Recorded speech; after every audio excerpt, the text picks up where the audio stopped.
Nishant recording studio Sundarpur Nepal. DJ Karan DJ Karan DJ Karan Sonia के हमारा सामान बड़ी छोट बा, का कही सखियो करा से ना कुछ होत बा, का कही सखियो करा से ना का कही। सोनिया के हमारा सामान बड़ी छोट बा, का कही सखियो करा से ना कुछ होत बा। लागे गल गइल बा, पूरा थल गइल बा, सूती न रतिया हो रहतानी जागल। जवानी में जम लागल, जवानी में जम लागल, जवानी में जम लागल, जवानी में जम लागल, जवानी में जम लागल, जवानी में जम लागल। DJ Karan DJ Karan DJ करण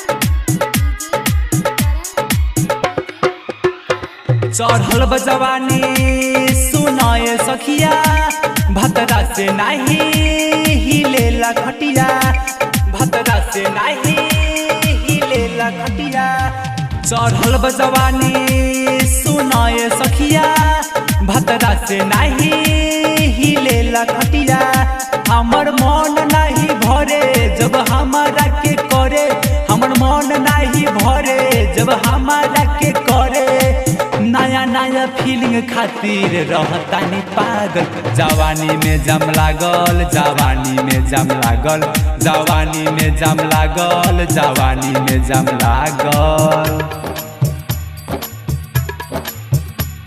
जवानी में जम लागल, जवानी में जम लागल। DJ Karan DJ Karan DJ करण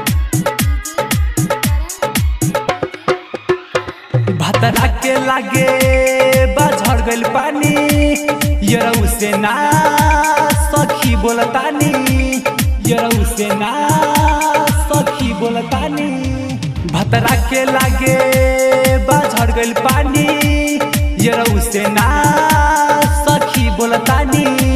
विकेश हमर राजा धरे ना हमके पाजा, करण हमर राजा धरे ना हमके पाजा। हमारी जवानिया में अगिया लागल, जवानी में जम लागल, जवानी में जम लागल, जवानी में जम लागल, जवानी में जम लागल।